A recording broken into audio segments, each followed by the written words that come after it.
8 ways to be a good girlfriend to your good boyfriend. Anal. Just kidding. As shallow and asshole-ish society represents males, they are mushy sweethearts themselves and crave certain desires that are too weird to voice. So let's do it for them. 1. Apologize. I know it sucks and I know it's cliché, but the fact is that if he's really a sweetheart, he is almost always apologizing regardless of the fact that it's not his fault sometimes.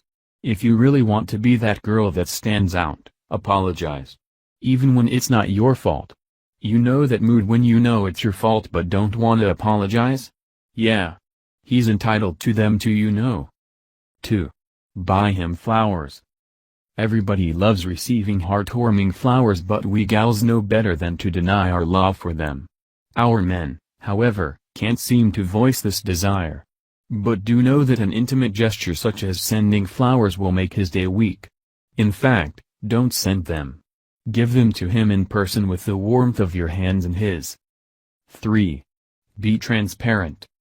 If he is the good boyfriend you think he is, then there is no need to hide your feelings and thoughts. Also, I know we love to have our minds read, but seriously, how fair is that?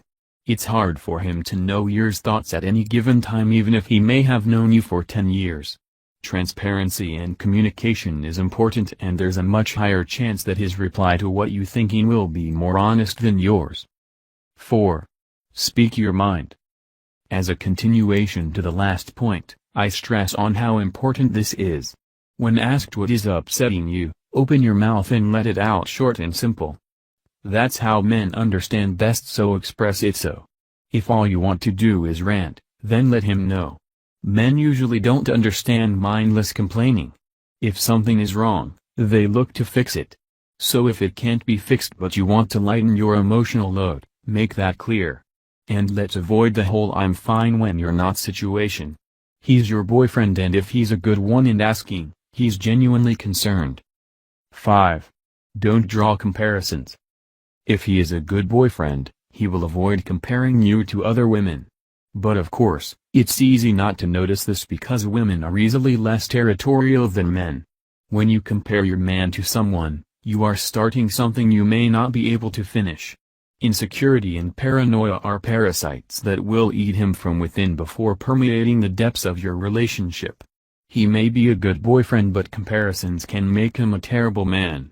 What may come of your mouth as a casual "wow, Greg has really buffed up since he started working out" may translate to him as you both go to the gym, but Greg allows little room for second guessing. There'll be men who are better than yours at several things, but your man should always be your number one. 6. Understand. I know men say women are hard to understand, but there is a fair share of things we need to understand ourselves. Male ego is a fragile thing that's extremely hard to understand. What's worse is that in the process of understanding it you might just destroy it. And destroying it will destroy him. So essentially we are walking on eggshells. But it's not that hard so long as you maintain a realistic love for your man and assure him no one can love you better. Insecurity in males is also a lot more silent than in us.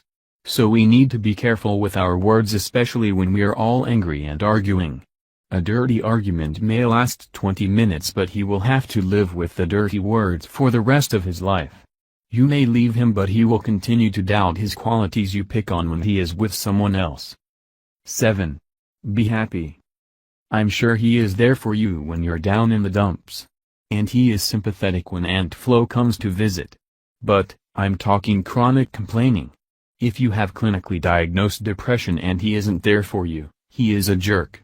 If you are complaining and complaining and complaining and he's there for you, he loves you very much even though you're a bitch. If you can't ever be content and smile. If you seem to have woken up at the wrong side of the bed your entire life, then you're a bad girlfriend. And you are lucky to have him, because you sure as hell don't deserve him. I know we can't be cheerful all the time, but we can definitely try. 8. Try. I know you love it when he plans out the dates. But, he doesn't love racking his brains on something cool and new you all can do together every single time. And it doesn't help when you reject biking because you happen to be wearing a dress, or a walk in the park because of your new heels. So, every once in a while, You try doing the planning or you try a new date idea. Not only will he appreciate the effort, but you'll also think twice before you shoot down his ideas the next time.